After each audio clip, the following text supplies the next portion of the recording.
सरसौली गांव की सुबह किसी कहानी की तरह नहीं आती थी। वहां सुबह का मतलब था धुएं से भरी हवा, अध जले उपलों की गंध और औरतों की आंखों में रात भर की नींद का बोझ। सूरज निकलता जरूर था, लेकिन उसकी रोशनी सबसे पहले अमीरों की छतों पर गिरती थी। झोपड़ियों तक आते आते वो रोशनी थक जाती थी, जैसे उसे भी पता हो कि यहाँ उजाला ज्यादा देर टिकने वाला नहीं। उसी सरसौली की आखिरी गली में एक झोपड़ी थी। न वो झोपड़ी किसी के रास्ते में थी, न किसी की निगाह में। मिट्टी से लिपी दीवारें, फूस की पुरानी छत और सामने छोटा सा चूल्हा, बस यही उसका संसार था। इसी झोपड़ी में धनिया रहती थी और इसी झोपड़ी में उसने एक दिन एक बच्चे को जन्म दिया था। बच्चे का नाम रखा गया मोहन। मोहन का जन्म किसी उत्सव की तरह नहीं हुआ। न ढोल बजे, न मिठाई बटी, बस धनिया ने बच्चे को गोद में लिया और देर तक उसे देखती रही, जैसे उसके चेहरे में अपना भविष्य खोज रही हो। उस दिन उसने कुछ नहीं कहा, बस मन ही मन भगवान से इतना मांगा कि अगर दुख देने ही हैं तो ताकत भी देना। मोहन का बचपन जल्दी समझदार हो गया। जिन उम्रों में बच्चे खिलौनों से बातें करते हैं, मोहन उन उम्रों में अपनी माँ की आंखों में छुपी चिंता पढ़ने लगा था। सुबह उठते ही वो पूछता नहीं था कि आज क्या खेलेंगे, बल्कि ये देखता था कि चूल्हे में आग जलेगी या नहीं। कई बार आग जलती थी, लेकिन उस पर रखी हांडी खाली रहती थी। धनिया हर बार एक ही बात कहती, आज पेट ठीक नहीं है बेटा। मोहन जानता था कि माँ झूठ बोल रही है, फिर भी वह कुछ नहीं कहता था। गरीब बच्चे बहुत जल्दी सीख जाते हैं कि किन सवालों से माँ को दर्द होता है। मोहन के पिता राम सहाय ईंट भट्टे पर मजदूरी करते थे। सूरज निकलने से पहले निकल जाते और अंधेरा होने के बाद लौटते। उनका शरीर मिट्टी और पसीने से बना हुआ लगता था। एक दिन भट्टे की दीवार गिरी और उसमें राम सहाय की मृत्यु हो गई। गांव में किसी ने इसे हादसा कहा, किसी ने किस्मत। मालिक ने भगवान का नाम लिया और 1000 रुपए देकर बात खत्म कर दी।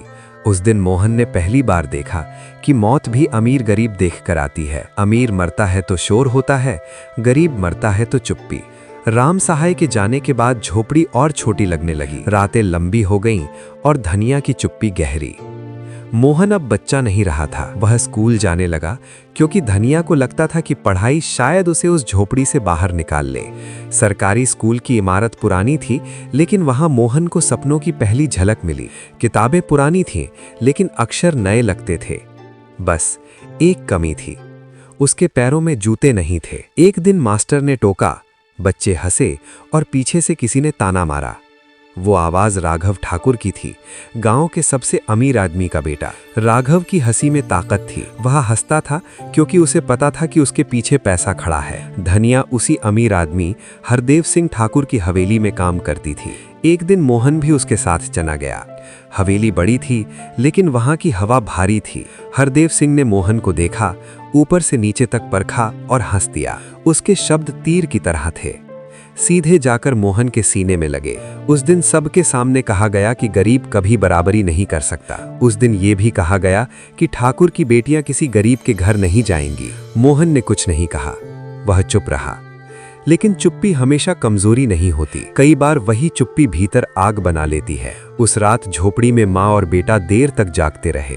धनिया ने बस इतना कहा, जिंदगी तुझे तोड़ेगी बेटा, देख बेटा तू गरीबी को तोड़ देना। मोहन ने उस रात कोई जवाब नहीं दिया, लेकिन उसी रात उसने तय कर लिया कि एक दिन वही लोग जो आज हंस रहे हैं, उसका नाम इज्जत से लेंगे। यहीं से कहानी शुरू होती है, गरीबी से नहीं, इरादे से। सरसौली गांव मोहन के लिए छोटा पड़ने लगा था, न इसलिए कि वह बड़ा हो गया था, बल्कि इसलिए कि सपने अब उस झोपड़ी की दीवारों से टकराने लगे थे। गांव वही था, लोग वही थे, लेकिन मोहन की आंखों में अब वह चुपचाप सह लेने वाला डर नहीं रहा जो कभी उसकी उम्र के बच्चों में होता है। राम सहाय की मौत के बाद धनिया ने पूरी कोशिश की कि मोहन गांव में ही पढ़ता रहे, लेकिन गरीबी पढ़ाई से ज्यादा तेज दौड़ती है। कभी फीस नहीं होती, कभी किताबें, और कभी पेट इतना खाली होता कि दिमाग पढ़ने से पहले खाना मांगने लगता। एक दिन धनिया ने खुद कहा, अब यहाँ कुछ नहीं है बेटा। उस वाक्य में हार नहीं थी, बस सच्चाई थी। गांव से शहर जाने वाली बस हफ्ते में सिर्फ 3 दिन चलती थी। जब मोहन उस बस में चढ़ा तो उसके पास एक छोटा सा थैला था। जिसमें 2 जोड़ी कपड़े, एक पुरानी किताब और माँ का दिया हुआ आशीर्वाद था। धनिया बस के पीछे तक आई। उसने कुछ ज्यादा कहा नहीं, क्योंकि ज्यादा कहने से आंसू आ जाते हैं। बस चली और उसी के साथ मोहन का बचपन भी पीछे छूट गया। शहर ने मोहन का स्वागत नहीं किया। शहर ने उसे नजरअंदाज किया। ऊंची इमारतें, तेज चलती सड़कें और ऐसे लोग जिनके पास रुककर देखने का समय नहीं था। पहली रात मोहन ने रेलवे स्टेशन के प्लेटफॉर्म पर बिताई। चारों तरफ लोग थे, लेकिन वो अकेला था। भूख लगी थी, लेकिन उससे ज्यादा अजनबीपन चुभ रहा था। सुबह हुई और मोहन काम की तलाश में निकल पड़ा। काम मिला, लेकिन इज्जत नहीं।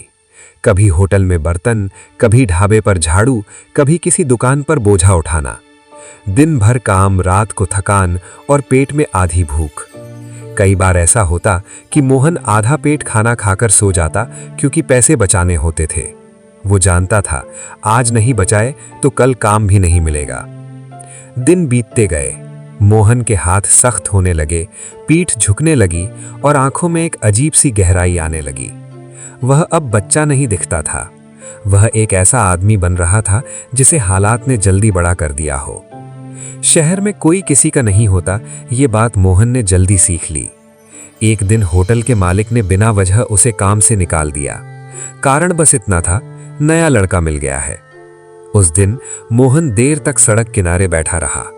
भीड़ उसके सामने से गुजरती रही, लेकिन किसी को फर्क नहीं पड़ा कि एक लड़का अंदर से टूट रहा है। उसी शाम धनिया की चिट्ठी आई। उसने लिखा था कि वह बीमार रहने लगी है, लेकिन दवा महंगी है। मोहन ने चिट्ठी कई बार पढ़ी। हर शब्द उसके लिए बोझ बन गया। उस रात मोहन ने पहली बार खुद से हारा हुआ महसूस किया। लेकिन उसी रात उसने खुद से एक सवाल पूछा, अगर मैं भी हार मान लूं तो मेरी माँ किसके भरोसे जिएगी? यहीं से मोहन के अंदर कुछ बदलने लगा। अब वह सिर्फ पेट के लिए नहीं, भविष्य के लिए काम करने लगा। दिन में मजदूरी, रात को किताबें पढ़ने लगा। कभी सड़क की लाइट के नीचे बैठकर पढ़ता, कभी ढाबे के पीछे पड़े खाली डिब्बों के बीच। अक्षर उसके लिए रोटी से कम जरूरी नहीं थे। एक दिन शहर के एक छोटे से दफ्तर के बाहर क्लर्क चाहिए का बोर्ड लगा था। मोहन अंदर गया। कपड़े पुराने थे, आवाज में झिझक थी, लेकिन आंखों में ईमानदारी थी। मालिक ने पूछा, पढ़ना लिखना आता है? मोहन ने कहा, सीख रहा हूं। उस जवाब में झूठ नहीं था। मालिक ने उसे कम तनख्वाह पर रख लिया। वही नौकरी मोहन की जिंदगी का पहला मोड़ बनी। कागजों के बीच उसने एक नई दुनिया देखी, संख्याएं, हिसाब और समझदारी। वह दूसरों से ज्यादा देर रुकता, ज्यादा ध्यान देता और कम बोलता। शहर अब भी कठिन था, लेकिन अब वह पूरी तरह बेरहम नहीं लग रहा था। मोहन जानता था ये शुरुआत है, मंजिल नहीं। और कहीं दूर सरसौली गांव में हरदेव सिंह ठाकुर अब भी उसी घमंड के साथ जी रहा था, ये सोचे बिना कि समय सबसे बड़ा बराबरी करने वाला होता है। शहर में समय किसी का इंतजार नहीं करता। वो या तो तुम्हें कुचल देता है या फिर तुम्हें वैसा बना देता है कि तुम खुद को पहचानना बंद कर दो। मोहन के साथ दूसरा ही हुआ। क्लर्क की नौकरी छोटी थी, तनख्वाह मामूली, लेकिन वहां उसे पहली बार यह समझ में आया कि मेहनत सिर्फ शरीर से नहीं, दिमाग से भी होती है। वो कागजों के ढेर में सिर्फ हिसाब नहीं देखता था, वह सिस्टम समझने लगा था। किस फाइल में झोल है, कहां पैसा फंसता है और कौन सी गलती बाद में बड़ी बन जाती है, ये सब वह चुपचाप नोट करता रहता। दफ्तर के दूसरे कर्मचारी उसे मामूली समझते थे। पुराने कपड़े, धीमी आवाज और ज्यादा बोलने की आदत नहीं। लेकिन वे ये नहीं जानते थे कि कुछ लोग चुप इसलिए रहते हैं क्योंकि वे सुन रहे होते हैं। रात को मोहन अब सिर्फ किताबें नहीं पढ़ता था, वो अखबार भी पढ़ने लगा था। व्यापार, बाजार, सरकारी योजनाएं और छोटे अक्षरों में छपी बड़ी सच्चाइयां। वो जानने लगा था कि दुनिया सिर्फ मेहनत से नहीं चलती, समझ से चलती है। धीरे धीरे दफ्तर का मालिक उस पर भरोसा करने लगा। छोटे फैसले, फिर थोड़े बड़े, और जब पहली बार मोहन ने एक गड़बड़ी पकड़ी जिससे दफ्तर का बड़ा नुकसान बच गया, तब किसी ने पहली बार उसकी तरफ ध्यान से देखा। उस दिन मोहन को शाबाशी नहीं मिली, लेकिन उसकी कुर्सी बदल दी गई। वो बदलाव उसके लिए किसी इनाम से कम नहीं था। पैसा अचानक नहीं आया, वो धीरे धीरे आया, जैसे तपती जमीन पर पहली बारिश की बूंदें। पहले थोड़ी राहत, फिर भरोसा और फिर उम्मीद। मोहन ने अपनी पहली ठीक ठाक तनख्वाह से जो काम किया वो किसी दोस्त के साथ पार्टी करना नहीं था। उसने माँ को शहर बुलाया। धनिया जब शहर आई तो उसने पहली बार बिजली से जलता बल्ब देखा जो सिर्फ अमीरों के घरों में होता था। वो चुपचाप सब देखती रही। उसकी आंखों में हैरानी थी लेकिन घमंड नहीं। मोहन ने उसे एक कमरे में रखा। कमरा छोटा था लेकिन वह झोपड़ी नहीं था। धनिया ने उसी कमरे में भगवान की तस्वीर टांगी और देर तक बैठी रही। उस दिन मोहन ने महसूस किया कि पैसा तब मायने रखता है जब वो किसी और की जिंदगी थोड़ी आसान बना दे।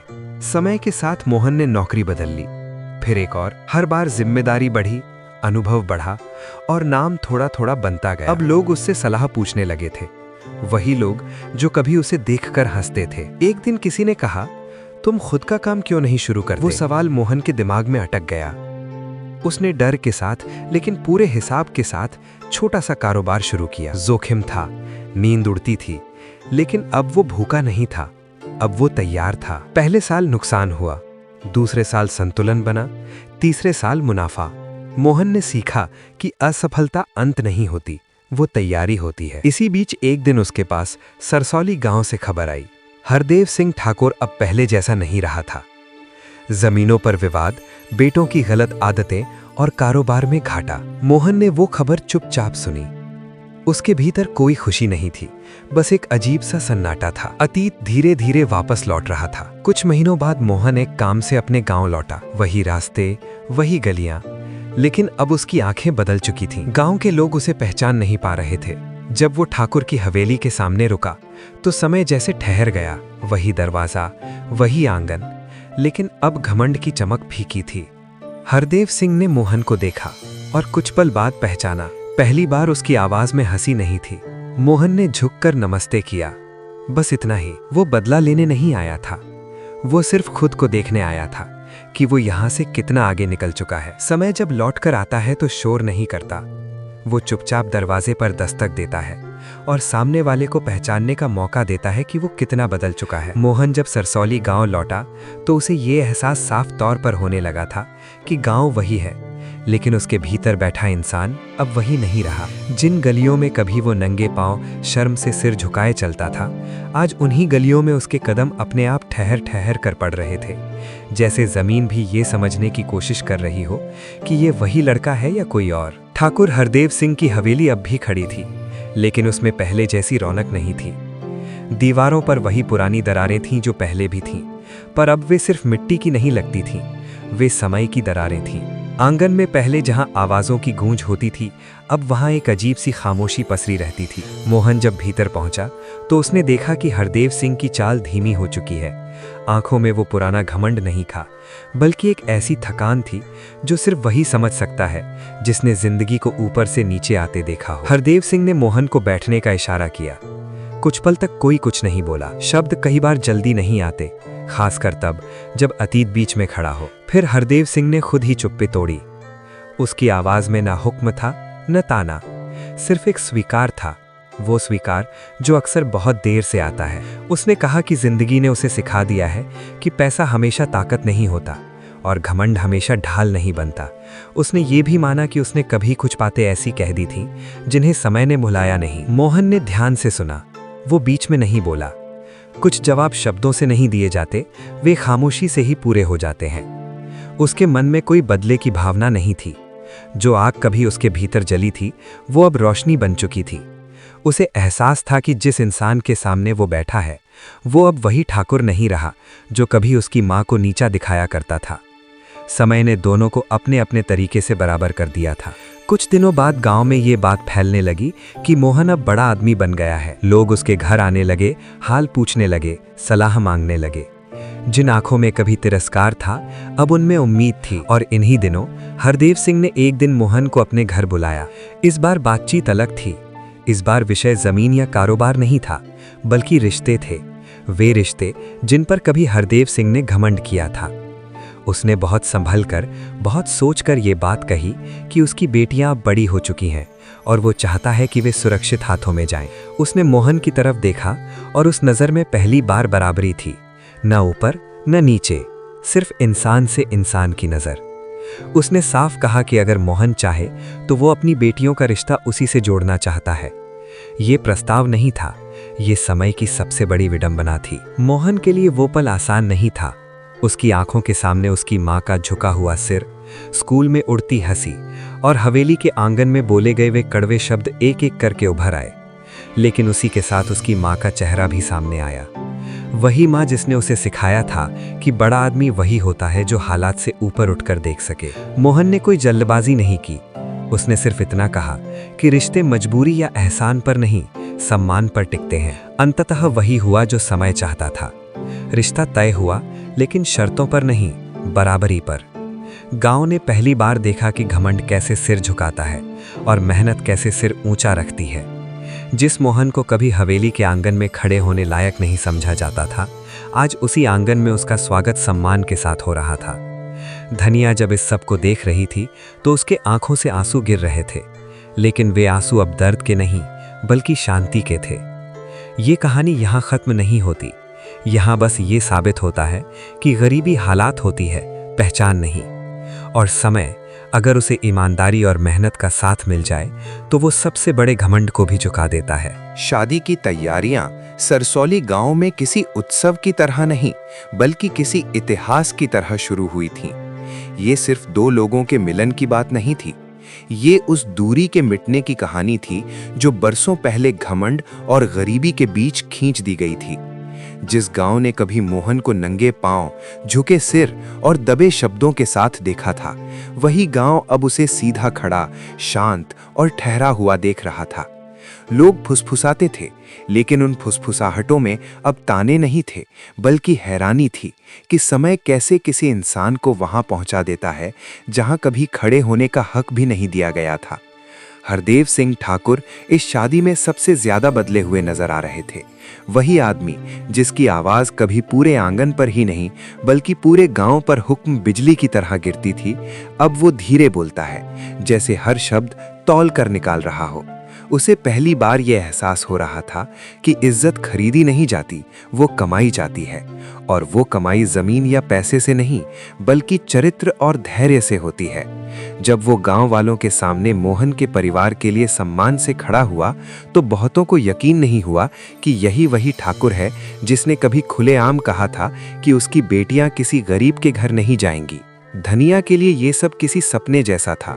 वो वही औरत थी जिसने अपने बेटे को भूखे पेट सुलाया था, जिसने अपमान को चुपचाप सहा था और जिसने कभी बदला लेने की बात नहीं सिखाई थी। शादी वाले दिन जब उसने मोहन के माथे पर हाथ रखा तो उसके हाथ कांप रहे थे, कमजोरी से नहीं बल्कि उस बोझ के उतर जाने से जिसे वो बरसों से ढो रही थी। उसके मन में कोई जीत का भाव नहीं था, सिर्फ शांति थी। वो जानती थी कि उसका बेटा अमीर नहीं बना है, वो उससे भी बड़ा कुछ बन गया है। विवाह सादगी से हुआ, न दिखावा था न शोर, लेकिन उस सादगी में वो गरिमा थी जो केवल सच्ची मेहनत से आती है। हरदेव सिंह की बेटियां भी इस रिश्ते को किसी मजबूरी की तरह नहीं बल्कि सम्मान की तरह स्वीकार कर रही थीं। उन्होंने मोहन को उसके अतीत के कारण नहीं, उसके वर्तमान और सोच के कारण चुना था। और यही वो बिंदु था जहां ये कहानी साधारण अमीर गरीब की कहानी से ऊपर उठकर इंसानियत की कहानी बन जाती है। शादी के बाद जब मोहन अपने कमरे में अकेला बैठा तो उसे अपना पूरा जीवन एक लंबी पंक्ति किसी फिल्म की तरह दिखाई दिया। झोपड़ी से लेकर शहर तक, भूख से लेकर पहचान तक, अपमान से लेकर सम्मान तक। उसे एहसास हुआ कि अगर उसने उस दिन हार मान ली होती तो ये सब संभव नहीं होता, और अगर उसने बदले को अपना लक्ष्य बना लिया होता तो शायद वो आज यहाँ होता ही नहीं। उसकी सबसे बड़ी जीत ये नहीं थी कि ठाकुर ने सिर झुकाया, बल्कि ये थी कि उसने खुद को छोटा नहीं होने दिया। सरसौली गांव में ये कहानी आने वाले कई सालों तक सुनाई जाएगी। कोई इसे किस्मत कहेगा, कोई मेहनत, कोई भगवान का लिखा, लेकिन सच्चाई ये थी कि ये कहानी उस माँ की थी जिसने हार नहीं मानी। उसने हालात को गुरु बनाया और उसने साबित किया कि घमंड चाहे कितना भी ऊंचा हो, इंसानियत के सामने एक दिन झुकता जरूर है। और शायद यही इस कहानी का असली अंत था कि गरीबी से निकलकर अमीरी तक पहुंचना बड़ी बात नहीं, लेकिन इंसान बने रहकर वहां पहुंचना सबसे बड़ी जीत होती है। लेकिन इसका अर्थ यहीं खत्म नहीं होता। ये उन सभी के लिए है जो आज किसी के मजाक का कारण है, किसी के ताने का निशाना है। समय सब देखता है, वो न जल्दी करता है न भूलता है, वो बस इंतजार करता है उस दिन का जब मेहनत को उसका जवाब मिल सके। और जब वो दिन आता है तो सबसे ऊंची आवाज चुप्पी की होती है। अगर ये कहानी आपको अच्छा लगा हो तो वीडियो को लाइक और चैनल को सब्सक्राइब कर दें और कमेंट में अपना प्रतिक्रिया जरूर दें। धन्यवाद। जय हिंद।